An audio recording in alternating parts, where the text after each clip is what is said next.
we are going to crack on. It's, in my opinion, a really interesting one tonight. I got to speak to Natalia about the school program that they're going to be offering locally, and it blew myself and the divisional director, Alex Dusnat, away with just the intelligence and the understanding that we weren't holding. So tonight should be really interesting for everyone on. And without further ado, I'm going to introduce Natalia from Unique.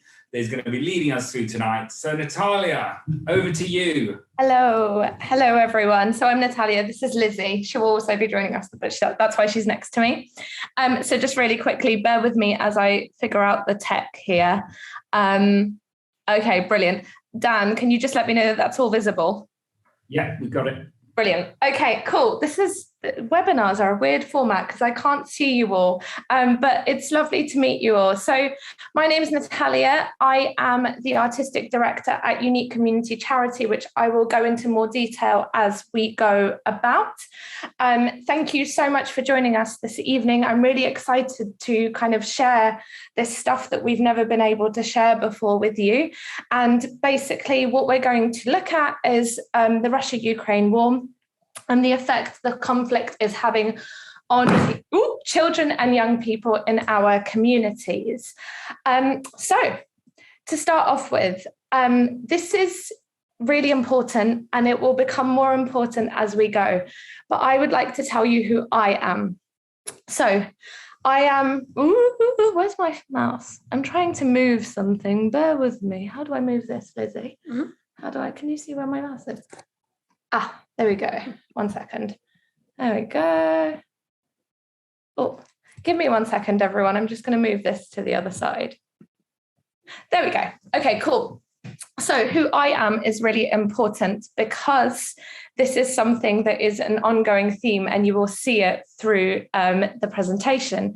So I am Russian and I came to the UK as an asylum seeker when I was 5 years old. I am bilingual, even though my accent may not show you. I speak both Russian and English fluently. My family is in Russia and we have friends and working partners in Ukraine. Historically, my entire family have roots in Ukraine. So these details are really important as we go. So overview, what we're going to be covering today. We are going to cover some aims, so why we're here and what we'd really like you to take away from this webinar. We're going to introduce ourselves as an organisation and why we think we might have a slightly better view or a more detailed view of what's happening in the communities right now. We're going to give you a background of the Ukrainian and Russian community in the UK. It's really specific that we are not going to be covering history in Russia and Ukraine because it's contentious and I'm not an expert on it and our organisation is not an expert on it. What we do know is what we see here and what our community is telling us and what young people are experiencing. Then we're going to have a little chat with our parents and kind of gauge the community response in the UK at the moment to what's happening. We have two very lovely parents that will be joining us a little bit later. Then we are going to be joined by Lizzie, our therapist and wellbeing officer, who will give us some details on what is happening for young people in terms of mental health and how we can help them and what the risks might be. And then we're going to tell you about the projects we are currently running and some actions that might be helpful to take from across the communities of Harrow and Brent, actually, because we're going to be working across two. Cool. So I'm going to carry on. Just before we do, I'm going to give a trigger warning that we will be covering war, childhood trauma, and mental illness. We're not going into huge details about things, so we're not, repeating kind of specific experiences, but just in case, I want you to know that it's there. And if you want to take a moment, we completely understand this is all a heavy time with heavy stuff. Cool. So we're going to go on to our aims. So the first is to start to understand the unique complexities families from Ukraine and Russia are experiencing as a result of the conflict. Then I'm not even going to explain that further because I think we'll get to know as we go. Then to understand the mental health and well-being difficulties that children and young people are experiencing as a result of the conflict, to understand the long-term effects that this conflict could have on children and kind of some preventative measures we can take, and then to understand the tangible ways in which we can start to support children and young people in our communities. Cool. So, introduction, who we are and why we have some information about this topic. So we are a unique community charity. We're based in Wembley Park, and we were established in 2018 in our kind of current form as we live. We are an inclusive and accessible arts project deliverer organisation, and all of our projects are co-designed with children and young people that come to us.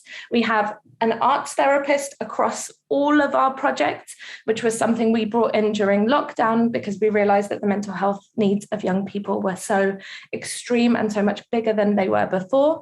We have a large staff team that covers all of our sessions in order to provide one-to-one support for anyone that might need it. And all of our kind of artistic creations are done by the young people. So whatever they choose to make, that's what we're making. Our main projects are Brent Youth Theatre. So we have a youth theatre that does acting, backstage craft and music in Wembley. We do outreach across schools in both Brent and Harrow. We do one-to-one mentoring, and we're part of a programme called One Flow, One Brent in Brent to cover 3 estates where we're developing a new youth offer. So this is kind of an overview of who we are currently. We are also the descendant of an organisation called the Russian Immigrants Association. So that was our previous form pre-2018. This organisation was established in 1999 by a lady called Natalia Nikolaeva, who is the chief executive of our organisation right now. And the idea was to develop an organisation that helped Russian-speaking immigrants assimilate in the UK. We worked with clients from across the Eastern Europe, a lot of whom were basically ex-Soviet Union countries, most of whom speak Russian. Our intention with it being a Russian-speaking organisation was because we had the capacity to cover that language, not in any way going that we wouldn't take people from different countries. It's just what we had to work with. Natalia trained in cultural community organisation in St. Petersburg, and she used those skills to develop this organisation here. In the first 5 years, there were up to 3,000 inquiries annually from across the UK. So even though the organisation was initially based in Harrow, we worked with people from across the country. The help was short-term and long-term. So it was like, can you help us fill out an application for housing? And also, can you help us plan a wedding? And it was just because an organisation like ours hadn't existed before, the inquiries were anything and everything under the sun. As we went on through the first 5 years, we started helping other Russian-speaking organisations open up across London and the UK. And so those kind of that huge kind of inquiry turmoil that we had in the first 5 years settled down because there were more organisations and more communities popping up across the UK, basically. And after those 5 years, we started doing more kind of project work. So it was English classes, computer classes, a 65 plus club, children's cultural and language events. So all kind of different, kind of much more organised like little project-based stuff, like a kind of more charity project work. And we began to do lots of partnership work. We were based at Northup Road Community Centre, and this partnership work kind of opened us up to something beyond the Russian-speaking community. At the community centre, actually, the thing that united all of the organisations was the immigrant background. And so we started kind of opening up the service to more and more people, and then realizing that kind of the expertise that we'd gained from those years, we can now apply to lots of communities. And then in 2018, because I'd always kind of worked ad hoc with the organisation, and I was like, I really want to develop this organisation into something bigger and work with everyone, because by working with all of the immigrants from across the Russian-speaking community, what we found was actually we were working with people from everywhere, and we'd learned those skills. And so we developed unique community, which is inclusive and accessible in its new form. We have an arts focus for children and young people. But it's really important to note for this particular evening that even though we changed our organisation, we carried over the community from Russian Immigrants Association. And about 20% of our current cohort is still either Russian, Ukrainian, or Eastern European. Cool. So that's who we are. In terms of community history, so just before I go there, as I mentioned before, I am not going into the history of Ukraine and Russia because we're not experts. What I'm telling you about is from those 20 years, the information we understood and we gained and what we learned about our community from those years. So specifically for children and young people, what you're looking at is either first or second generation immigrant, which carries a lot of traumatic experiences that have not been addressed. So personally, for me, I've had conversations with you, haven't I, about how in the last month I've been asked about being an immigrant more than I had ever at school. It's just not something people asked about, and maybe that was a sign of the times, but let's move towards a time when we do ask young people if they're okay. So the countries have more often than not, especially Ukrainian and Russian families, left a country that no longer exists in its previous state. Both countries have changed hugely in the last 30 years, and the changes are significant in the first 10 years in the 90s, and then in the early 2000s, and then in 2010s. And all of those changes mean that the country, the family kind of has roots in, keeps adjusting and changing. Lizzie will go into more detail about what that means for young people, but it's just something that's really important to understand about these young people. Although these families have come over to look for a better life and to settle in the UK as their new home, they are still culturally split. So that means they more often than not feel like they're not Russian or Ukrainian enough and not English enough, especially young people speaking from experience. It really divides you between two worlds. Their community in the UK of friends become their extended family. They don't have their second cousins, their great-grandparents here. So the people that are here, that community that they form becomes their family. Again, really important because there's a huge overlap between the Russian and Ukrainian communities. Children and young people from Ukraine have already experienced some degree of trauma as a result of being an immigrant family. So all the things that kind of topple over with that: housing. So a huge proportion of people suffered huge housing issues, especially in the early 2000s in our organization. So we had people being kicked out, people being homeless, people, with really young children. So these traumas are all already in existence in these communities. There's the overlapping communities of Ukrainian and Russian and all other Eastern European, which you'll hear from the parents, they will explain that to you.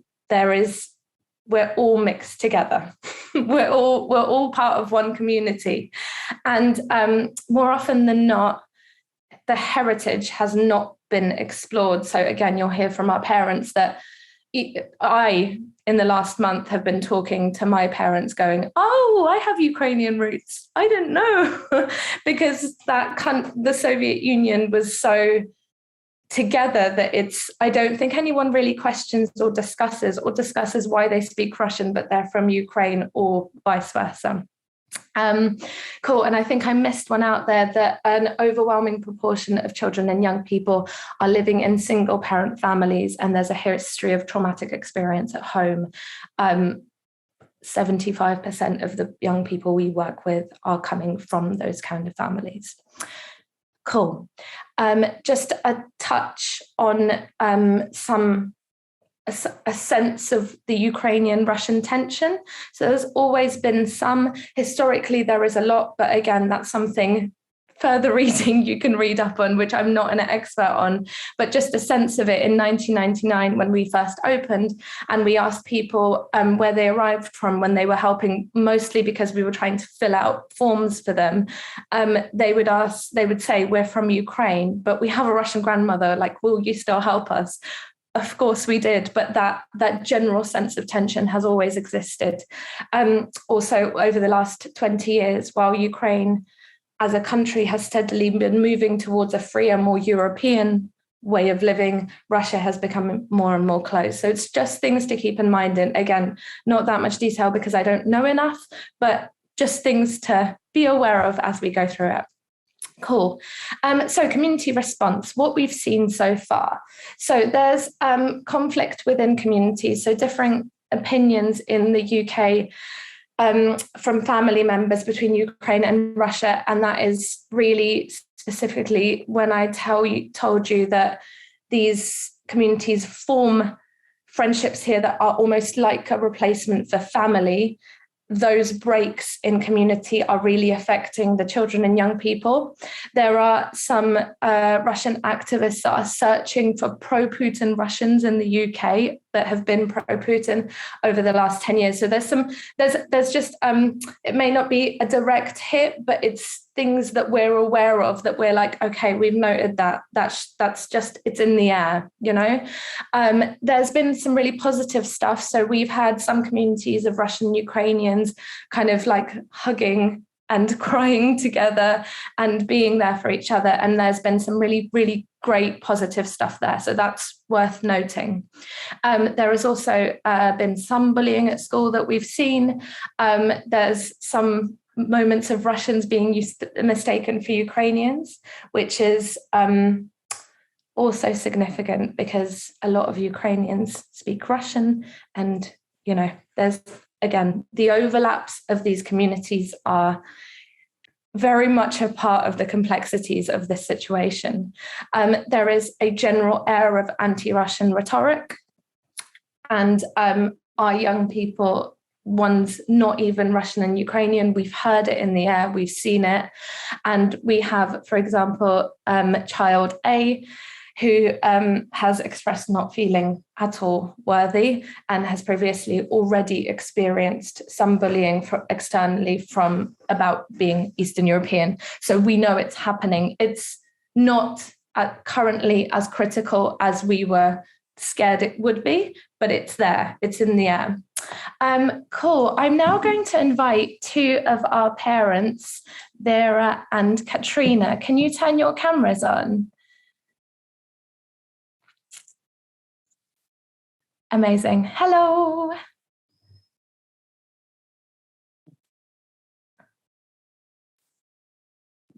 Brilliant. Cool. So please, hello. Are you okay? Can you hear me? Yes, I can. Brilliant. So I'm going to ask Vera and Katrina a couple of questions, and hopefully they'll kind of cover where you come from and who you are as well. If you don't want to say something in English, don't worry, I can translate for you. So Vera and Katrina are both parents of young people that attend our services that we've worked with for, I think, Katrina, your sons, I think I've worked with for like 10 years, and Vera, yours for about 4. I'm going to ask a question and then both of you can answer. So that way we can, is it okay to do it like that, Vera and Katja? Yeah. Cool. So Katrina, starting with you, just what is your background to tell us how complex this is for you? It is complex indeed.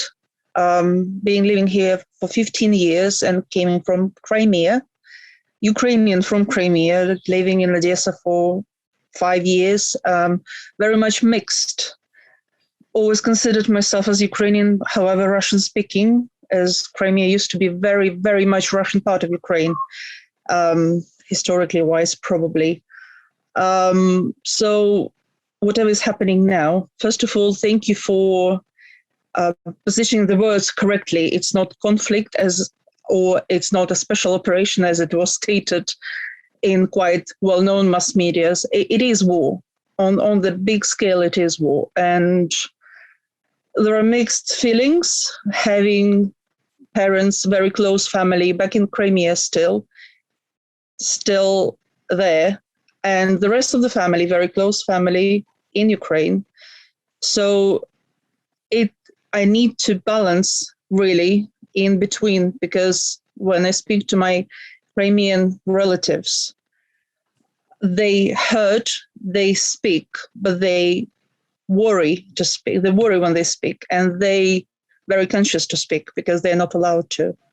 And what is noticeable, they not avoiding the information from Ukraine. However, they must protect their mental health because they do not have that outcome. They can take as much information as possible. However, they are not managed to express it because lots and lots and lots of people who supporting other actions, unfortunately, and again, I purely think it's because of fear or not being able to speak. Living in Crimea and probably on the rest of the territory, you must admit the rules of there. Otherwise, you won't be able to survive. That's how people feel. That's how people think. And they still have got something to lose. That's why probably that fear in place. And when it comes to Ukraine, as my opinion, people do not have anything to lose anymore because whatever could be lost, it's lost already. They have lost peaceful sky. They been living in a fear for that period of time when they literally can stop to scare and just to speak up because whatever is coming. So it's pretty hard, and having children who is Russian speaking, who are Estonians by passport, very much, I would say Ukrainians by heart.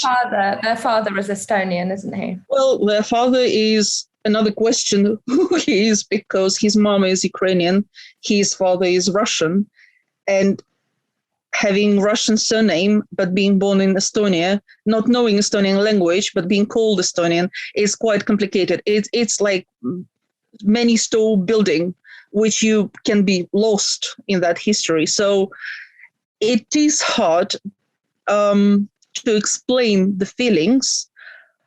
However, we experiencing the stress and trauma what Ukrainians might experience, because as I said, mentally, I was always on that side.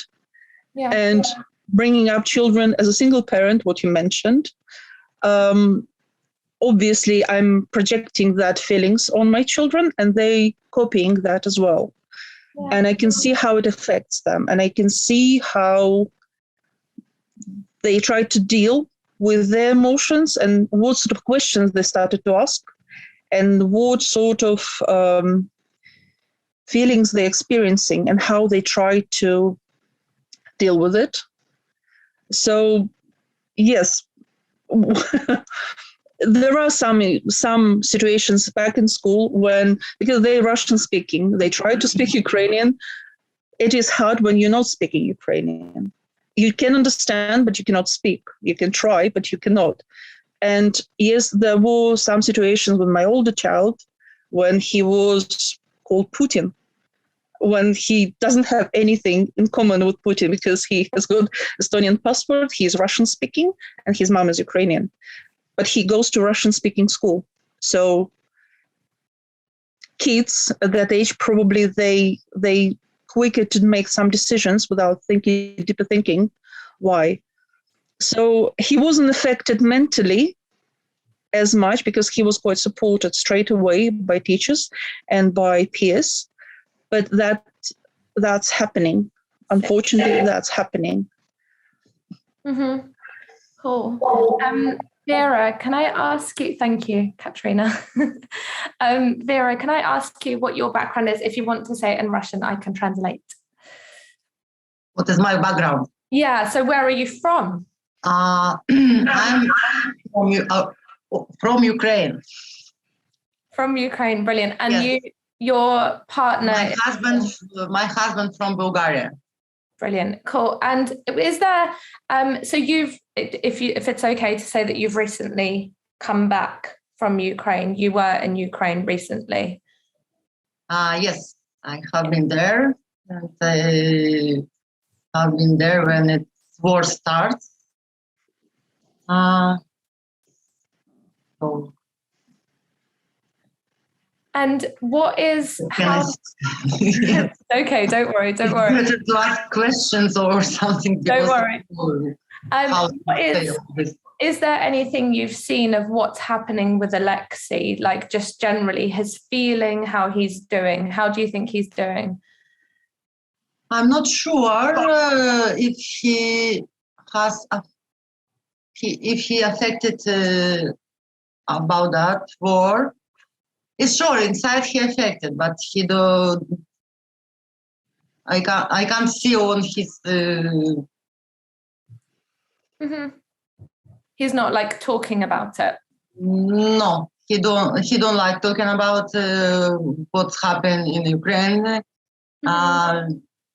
What's going on there. He's just happy that I'm come back. That's it, what I can say about. We are all very happy that you came back. We were so happy. And to both of you, just kind of an idea, like what are your biggest challenges right now in terms of talking to your young people, or kind of just with the children, young people in your houses? Is there something that you're finding really hard, or is there? If there is, like the hardest thing in that communication or in that relationship in terms of the war? You talk about Alexei. But to both of you, Okay. I'm not sure about him because now he's don't like to talk much about anything. He just like to stay quiet. Mm-hmm. And to be honest, it's same thing about me. Yeah, I try to speak with people, I try to communicate with people, but better for me, as I understand, it's stay on my own, to think about and try to understand everything and try to back to normal life. Yeah, What and it's I kind of had bringing before. yourself to that, isn't it? Yes. Bringing yourself to normal life again.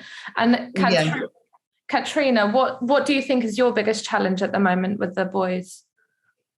Well, it's quite the opposite. The boys do ask questions about what is going on. In fact, the older one, he was creating sort of report, is it geography or some sort of subject, where he made the report about what is happening in Ukraine. And he was asking me, first of all, how to call it. And I was explaining to him, again, I am straightforward. However, I want them to think as well, because nowadays there are so many sources where you can get information, and you need to be clever enough to understand what is right, what is wrong. So in order to do that, you need to know all the information. So I did explain to him, look, some people can call it conflict. I mean, it depends on the scale which you see the situation is. For the big world, what was happening in Donetsk, in Lugansk, that would be called conflict. For the Ukraine, it would be called war.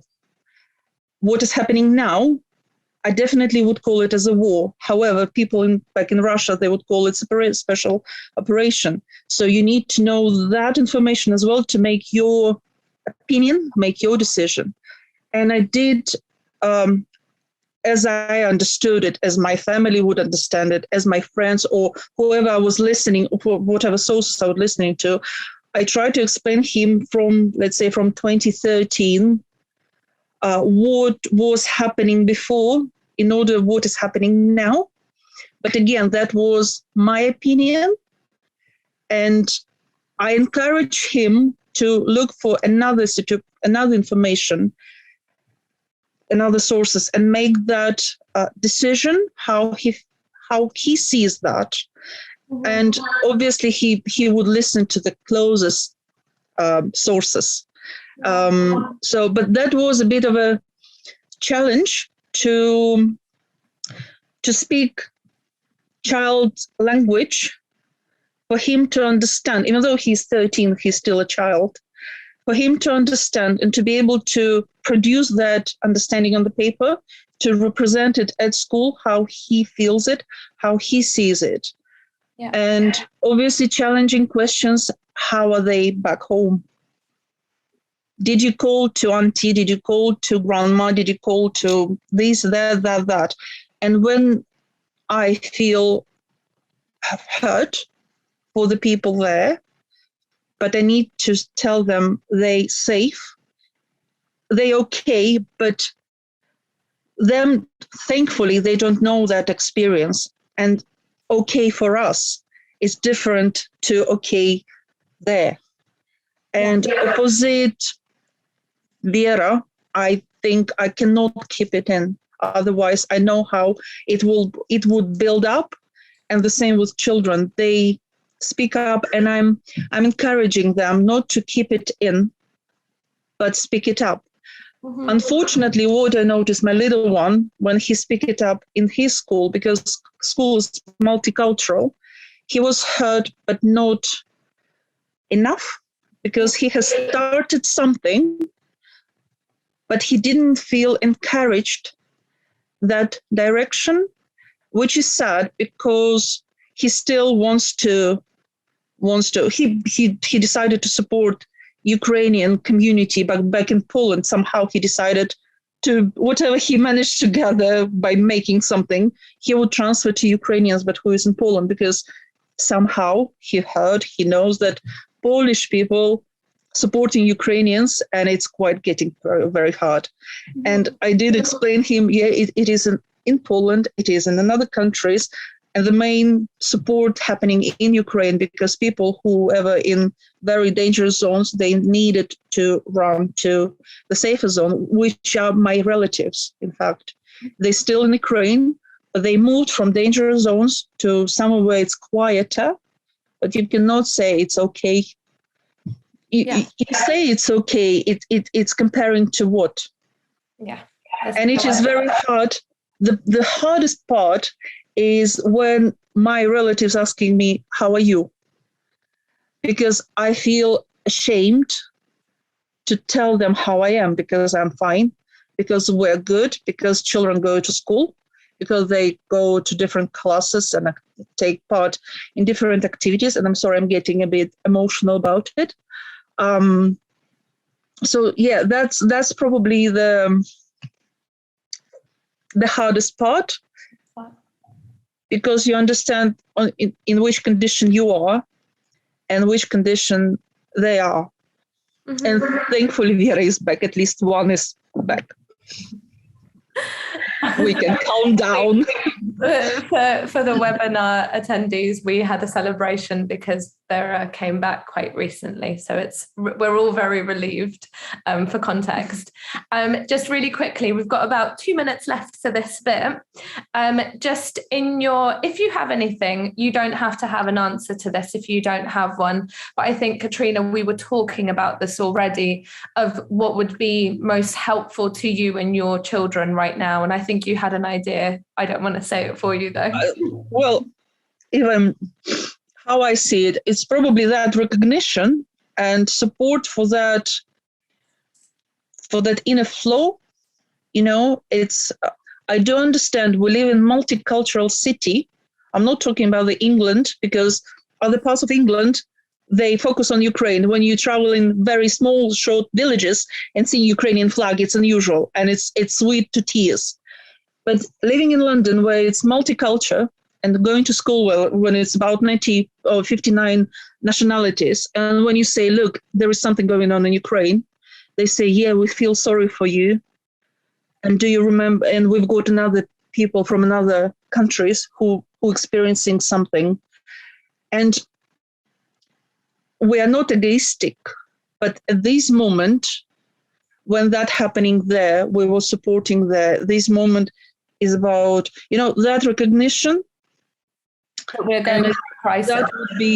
That would be quite needed, because I did hear another. I mean, yeah, we feel sorry for you, but we cannot do it specifically for you, because we've got another nationalities around.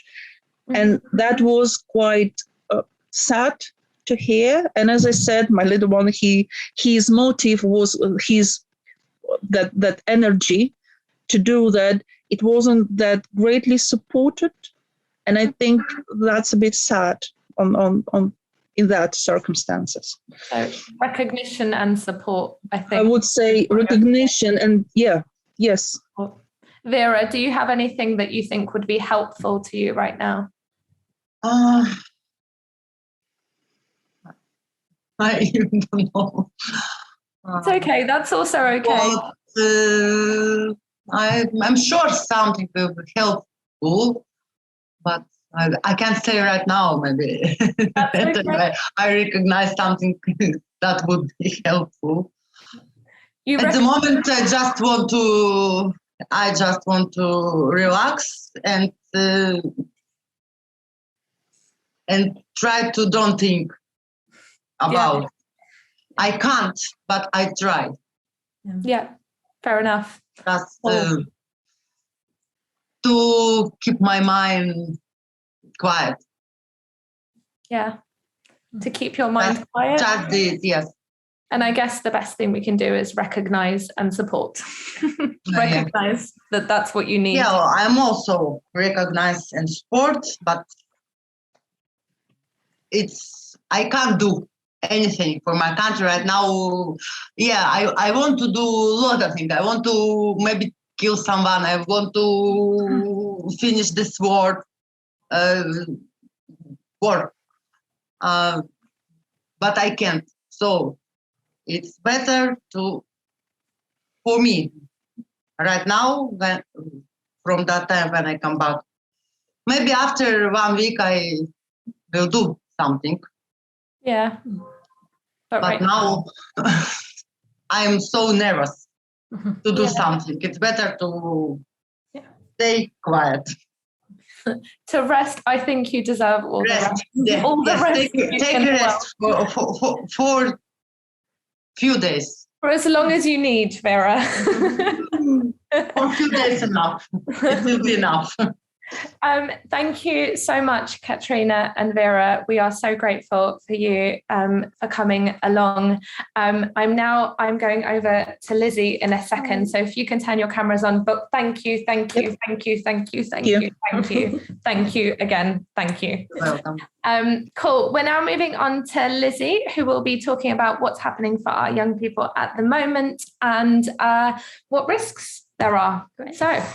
Hi, thank you very much. I'm Lizzie. I am a music therapist and I am the music therapist and wellbeing officer for Brent Youth Theatre. I've been working for about a year and a bit with Brent Youth Theatre.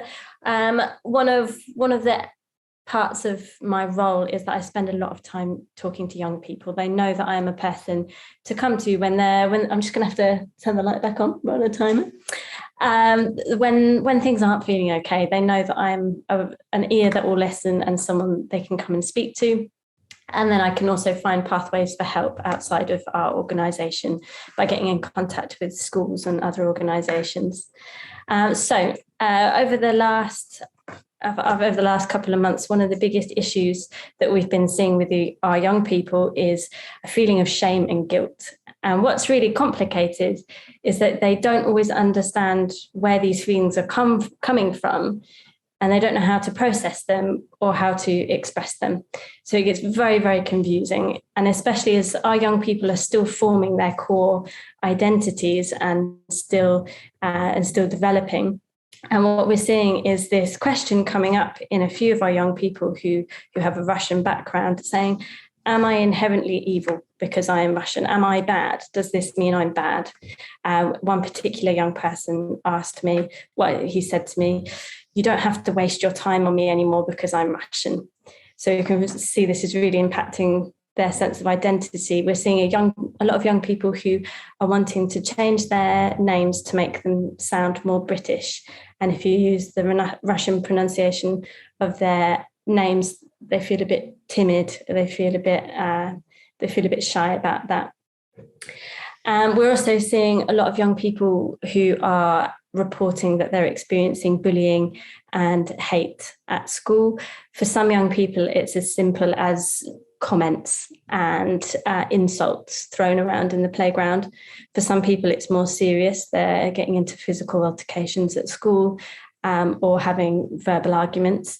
And I know that, I hope you don't mind me saying this, Natalia, we spoke to some non-Russian students at a different school who found out that Natalia was Russian and said, Miss, you don't just go around saying you're Russian anymore. So we can see that within the school environment, it's becoming unsafe in a lot of areas. And so a lot of our young people are feeling unsafe and unwelcome at school, but also the feeling of shame and guilt that they're experiencing, they're projecting it out onto the world and imagining that how they feel about themselves is how other people feel about them too. So the world is starting to feel very unwelcoming, very unfriendly. Some of our new people are afraid of going to new spaces and into new environments. So a lot of our year 6 students who'll be going on to high school next year, that's quite a daunting idea for them. It's going to be quite a scary experience. We're also seeing a lot of very angry young people now who are, and this anger is making their relationships with their peers and the adults around them very volatile and very difficult to maintain. We're seeing, as I mentioned before, young people who are starting to get into fights at school, who are really struggling in the classroom with their peer groups. We work with, moving on now to the sort of the loss of secure base. We work with a lot of young people who, as Natalia has mentioned, have got family and relatives and close loved ones in Eastern Europe, in Russia and Ukraine. And even if they haven't lived and grown up there, it's still a place of warmth and comfort and familiarity, and has, wonderful childhood associations and memories. And to feel the uncertainty of what's going to happen in these areas, it feels like a security has been taken away from them, like the rug has been pulled out from under their feet. And it's making the world feel like an uncertain place, that they're and much, much scarier. And we're seeing some parents who are really great at supporting their young people and able to process and keep that feeling of warmth at home. And some families where that's difficult. When you're already dealing with trauma yourself, it's very difficult to help your children process what's going on and help them understand it. Moving down. Another issue our young people are facing is that they feel like other people at school really don't understand where they're coming from and what they're talking about. When they hear other children at school talking about what's happening, it feels very grating and irritating to them because they don't understand the magnitude of what's going on. And they make blasé comments, or they disregard it, or they might make jokes. And this makes school a difficult environment to be in. And the last thing I'd like to speak about what's going on is the idea of trauma being transgenerational.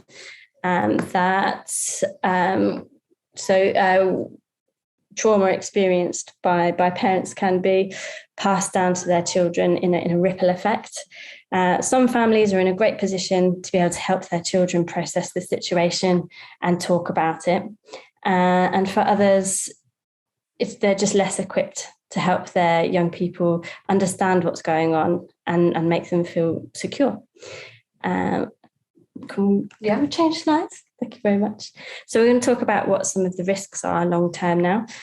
So throughout history, we've seen that the psychological outcome of conflict and war on children and young people are more likely to develop symptoms associated with PTSD, such as depression, anxiety disorders, stress, behavioural disorders, and aggression. These children facing these issues are less equipped to flourish in the classroom and beyond.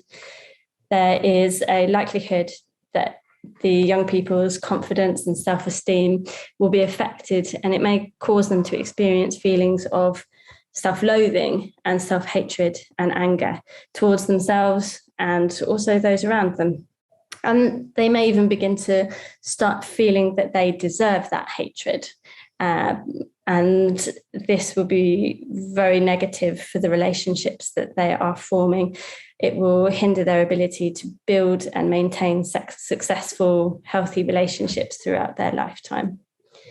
And on the more extreme end, children who are experiencing profound anxiety, stress, shame, and fear are more vulnerable towards developing serious mental health illnesses, such as anxiety disorders, bipolar affective disorder, schizophrenia, personality disorders. And they are more likely to develop coping mechanisms to survive the psychological impact of what's going on. So, for example, they may disconnect with their thoughts and feelings and even their sense of identity, which can be very damaging in the long term. Exposure to stress and trauma can really cause some serious physical effects on their development and may lead to long-term changes in how they're able to respond to and deal with stressful situations. They might develop unhealthy coping mechanisms in the future, such as issues around alcohol and drugs, recreational drugs. And it can also hinder their emotional and their intellectual development. Children and young people might find it more difficult to concentrate and be present in the classroom. In severe cases, this could really hinder them being able to be successful in their school lives.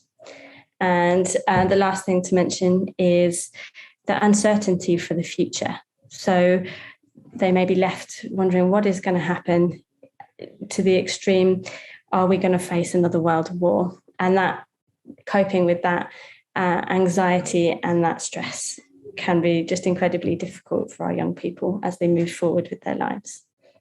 Cool. So on a lighter note, things that we are doing and can do to prevent all this. Just before we move on, I want to mention that there are things we can do and we can put in place, and we've already started putting in place for a lot of the young people that are really directly affected by this and also indirectly affected by this, of how we can support. There are things we can do, which is wonderful and great. Dan? Natalia, can I just quickly say, everyone that's listening, if you do have a question, after this section we have questions, so please use the Q&A button to ask a question, just so that we can be ready for this amazing team to answer it. So thank you. Back to you, Natalia. Brilliant. Cool. Okay, so we have basically split our next load of work in relation to this war and this conflict into 3 areas: empathy, critical thinking, and resilience. In terms of empathy, what we are kind of promoting in our project, and I'll explain further once we get to the project slide, but basically for children and young people from Ukraine and Russia, for those around them to start to understand what's happening. Just like you right now are listening to our voices explain to you what we think is happening and how complex this is. Those conversations we want to encourage among young people and in schools, in colleges, in their extracurricular activities. We think that that is the thing that will help people. We also think that indirectly, the young people that have already experienced 2 years of COVID and it's been a real serious couple of years for all of our children and young people, for us as well. So imagine what it is for children and young people. And we think that basically encouraging conversations, and this is, we had a conversation with our chief executive today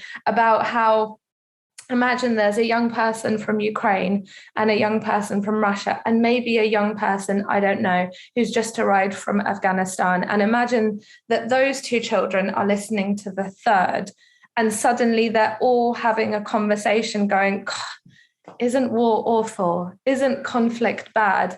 And that's what we want to encourage here in our community, where we think we can make a difference.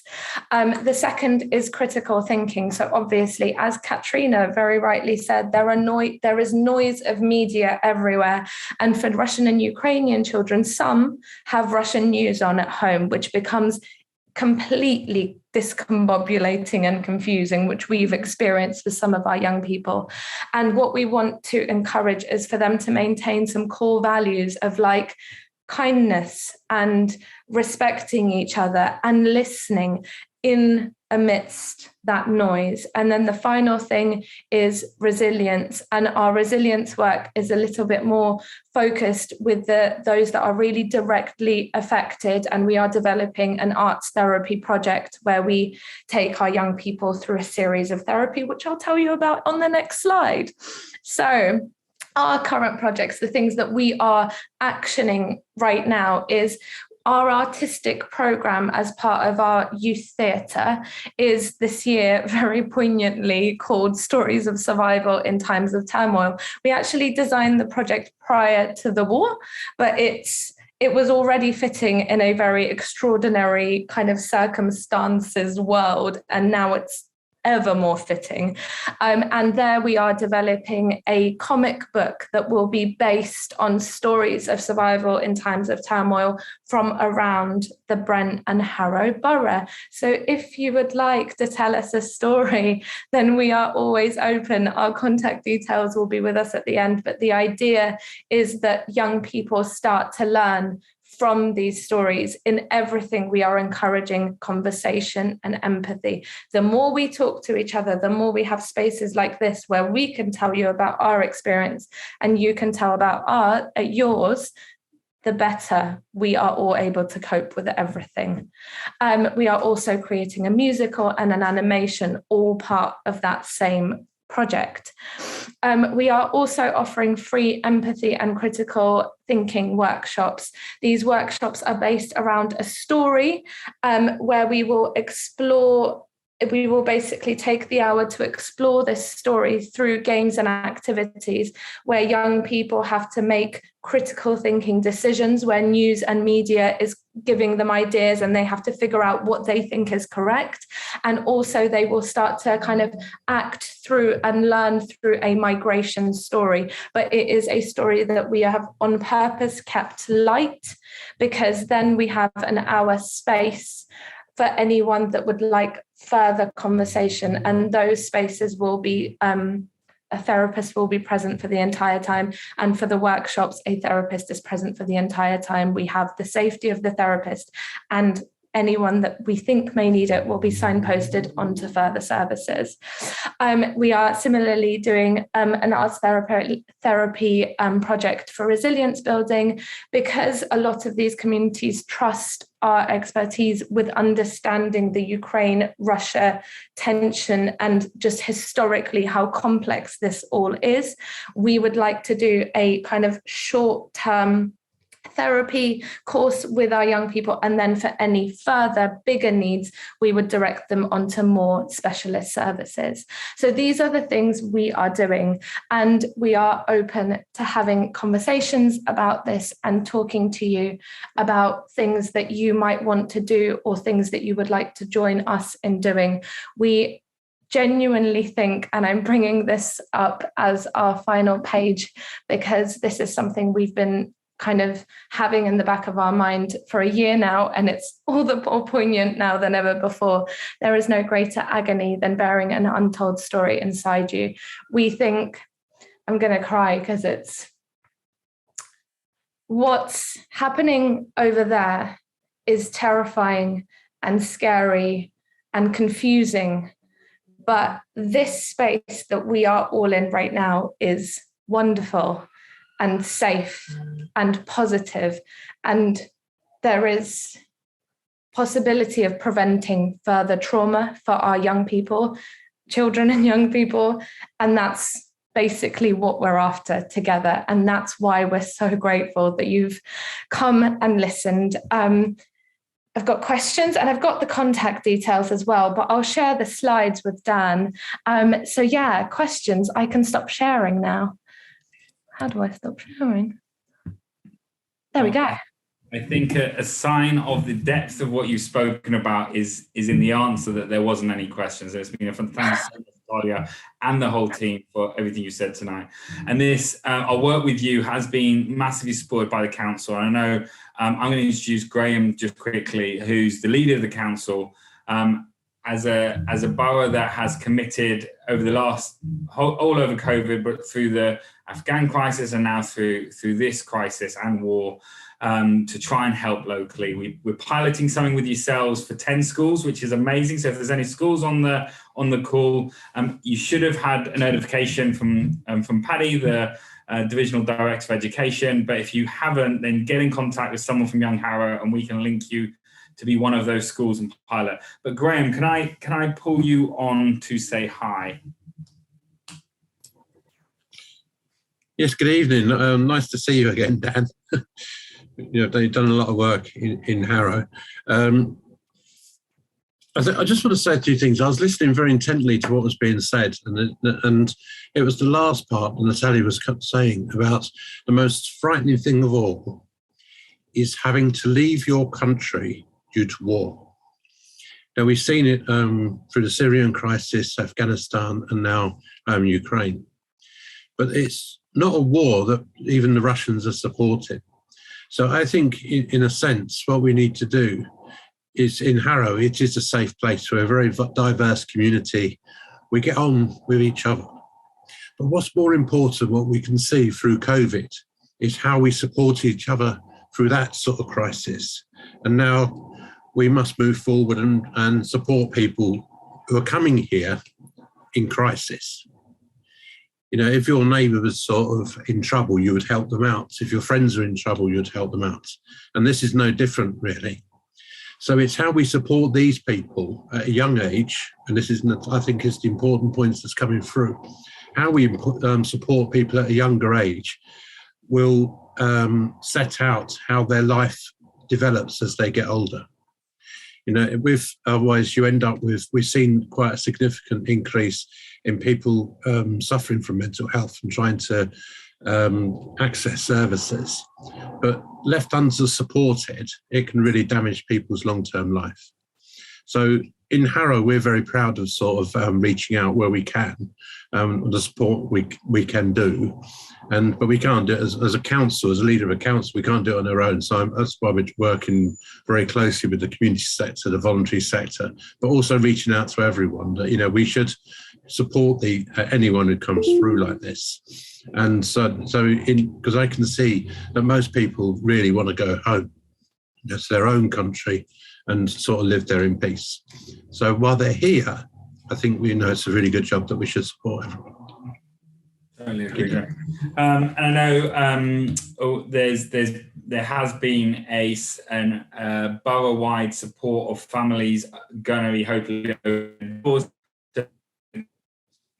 working with Unique and others to try and make sure. And thank you so much, Paolo. I just saw on your question talking about your work of going over to the border with your son and helping, and that you're going to be supporting 3 people in the coming weeks. And it's amazing what you're doing. Thank you so much. Thank you to everyone that's listening for everything you're doing. And I think for me, and I don't know, it'll be different for others, I think the importance that I listened to through a number of things was the importance of how we keep the conversation open, how this is a listening and a speaking and not just a watching on social media and TV, which is a really hard time.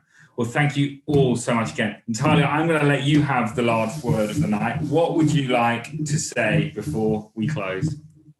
No pressure. Talking and listening is, I think I said it when I was nearly tearing up. That was my moment. But I think you're completely right, is that for like the last week and a half, I've been basically like umming and ahhing about what on earth to say and what's the right thing to say. And I'm Russian and it's complicated. And I spent the first part of this month going, oh my God, is this my fault? Is this my fault? And the second part of the month, I've gone, no, I can do lots of really great things here. And I have a perspective. And that perspective, the more I found myself talking to Lizzie endlessly about it, the brighter and more hopeful it's become. So with all of us, with everything that's going on, with all of us right now, talking makes it lighter and brighter and moves to a more positive end. There you go. And on that note, thank you everyone for coming. Enjoy the snow in the morning as you wake up, which is a random thing after last week's hot weather. And we'll be sending out the video and all the resources in the coming days. Thank you so much, everyone at Unique. Thank you, Graham, and all the support the council's giving to local organisations and the community. And we will see everyone very, very soon. Thanks, everyone. Bye.